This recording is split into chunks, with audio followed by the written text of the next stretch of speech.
Buenos dias!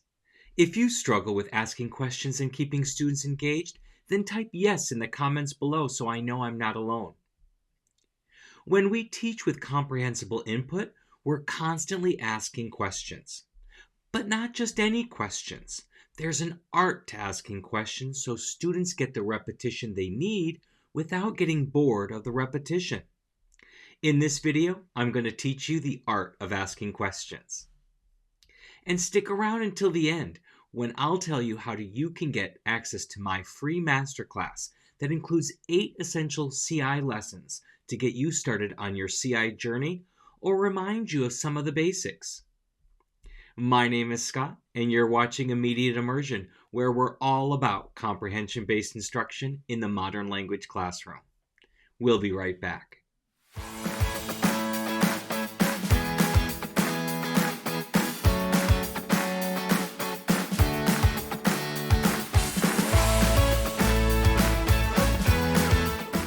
There are 2 things to consider when asking questions to maximize language input: scaffolding and differentiation. You want to scaffold the questions so that you meet the students where they are, and then slowly increase the difficulty of the question as their comprehension and language proficiency grow. Here's the basic hierarchy of questioning. Yes or no questions. These are the simplest type of questions. Either or questions.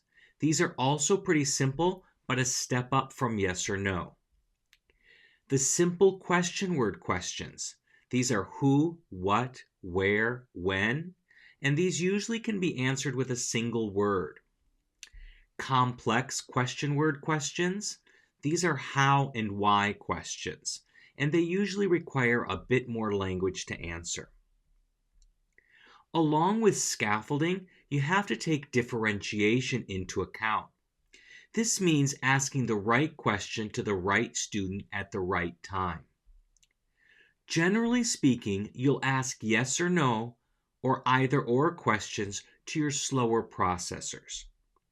These are your students who are struggling with the language but are still trying to get it. You'll ask your simple question word questions to your average processors. These are usually the bulk of your class. They don't struggle with the language comprehension, but may have difficulty expressing themselves in the language. How and why questions are reserved for your top processors. These are those students who not only understand the language, they are able to express themselves at some level. They are usually quick to answer questions and often volunteer input. They need to be challenged in the language and be able to show off their language abilities to feel as valued students. This is not a negative thing, but it's their love language in class. Now that you know what types of questions to ask and who to ask them to, you have a basis for asking questions. So you know the types of questions and who to ask them to. But what do you ask questions about? The whole reason we ask questions is so that students hear the patterns of the language enough times that it gets into the instinct part of their brain. How many times does a student need to hear a pattern before that happens? I don't think anyone really knows for sure. For some patterns and some students, only a few times may do the job. But for other students, or with more complex patterns, it may take hundreds of exposures or more. Our goal then is to work the sentences as much as possible before moving on to the next sentence. And the easiest way to do that is with questions. Every sentence generally has 3 parts: the subject, the verb, and the object or predicate. When we ask questions, we need to focus on each part separately, and that allows us to repeat the basics of the sentence dozens of times, and over time, not just in one class period or over a single week, these patterns will start to become second nature to students. It doesn't matter which part of the sentence you start asking questions about, so just pick one. You know the hierarchy of questions, But you don't want to always ask questions in that order, or students will be able to predict the answers without really listening to the questions. So randomly ask a question to get the ball rolling. And you'll start by asking questions to the whole class before beginning to ask individual students. But remember, when you ask a student a question, be sure to ask them the right question. That means, depending on the type of language processor they are, you will ask them a yes or no, either or, a simple question word question, or a how or why question. It's important that you are confident the student can answer the question before you ask it. If not, don't ask it. The last thing you want to do is to embarrass your student. You're going to ask many different questions as you can about each part of the sentence before moving on to the next part of the sentence. It might look something like this. A girl wanted a dog. What did the girl want? Did the girl want a cat?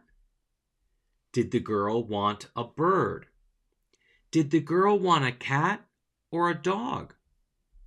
Did a girl or a boy want a dog? Did a boy want a dog? Did a girl want a dog? Who wanted a dog? Did a girl have or want a dog? Did a girl have a dog? Did a girl want a dog? Did a girl eat a dog? What did the girl do? As you can see from the example, we didn't deviate or add anything to the sentence, but we got 13 separate repetitions of the sentence by just asking questions. But we can easily double that number. How? I'm glad you asked. After you ask the question and the students answer the question, repeat the answer back. That will easily double the repetitions. Let's take a look. A girl wanted a dog. What did the girl want? Yes, the girl wanted a dog. Did the girl want a cat? No, the girl didn't want a cat. The girl wanted a dog. Did the girl want a bird? No, the girl didn't want a bird. She wanted a dog. Did the girl want a cat or a dog? The girl wanted a dog. Did a girl or a boy want a dog? A girl wanted a dog. Did a boy want a dog? No, a boy didn't want a dog. A girl wanted a dog. Did a girl want a dog? Yes, the girl wanted a dog. Who wanted a dog? A girl wanted a dog. Did a girl have or want a dog? The girl wanted a dog. Did a girl have a dog? No, the girl didn't have a dog. She wanted a dog. Did a girl want a dog? Yes, a girl wanted a dog. Did a girl eat a dog? No, a girl didn't eat a dog. She wanted a dog. What did the girl do? The girl wanted a dog. Do you see how that works? But still, with all of those questions, we've simply stuck to the original basic sentence. But by asking questions about each part of the sentence, we were able to get dozens of repetitions. But there's even more. To get even more repetitions, remember repetitions means more opportunities to get the patterns of the language into the students' heads. We can slowly add details to the original sentence and then ask even more questions about the new detail.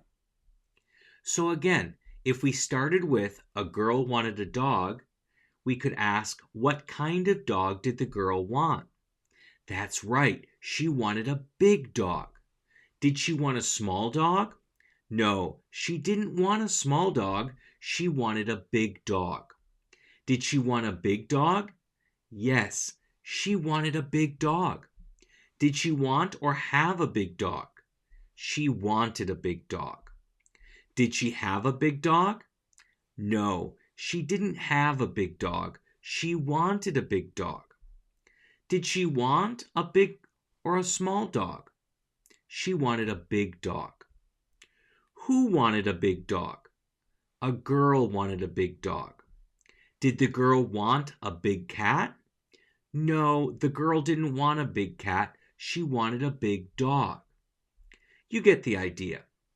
You could ask questions all day by just adding another detail and another and another. Generally, I like to ask my questions about the basic sentence and then add up to 3 details each, asking my round of questions in between. Although you'll be asking questions to the class as a whole and to individual students, the questions you ask and the answers you get from the slow processors are the key. Why, you ask? Because if the slow processor can answer the question correctly, then you can reasonably assume that the rest of the class understood. But if you ask an average or top processor, just because they know the answer doesn't mean any of the lower processors do. So yes, I want to ask questions to a variety of students, but I'm really keeping my ear out for the slower processors because they help me to do my job better. If a slow processor is struggling, that means I need to work that sentence even more. But if they get it, I can move on to the next question or the next sentence. Here are some pro tips. Ask questions about new structures. With lower levels, you need to ask questions about most sentences. However, with upper levels, you'll only ask questions about new or difficult structures. Teach to the eyes. Teach students, not curriculum. Look into individual students' eyes when teaching. Hold students accountable. Always check for understanding. Translate only what students don't know. Write all the new words on the board and ask students to translate to check for understanding. But don't translate everything. Thank you for sticking around. If you've made it this far, type "I made it" in the comments below to let me know. I want all of you to get the basics of CI training, and I want to offer that free to anyone who wants it. It's our Webversity Basics course, and it includes 8 essential lessons to get you started on your CI journey or refresh some of the basics. To sign up for free, go to mm.us/masterclass. Now, if you found these tips helpful, hitting the like button would be amazing. And consider subscribing if you want more videos on teaching in the modern language classroom. Want to watch more? Here's another great video on teaching in the modern language classroom. Happy comprehensible input!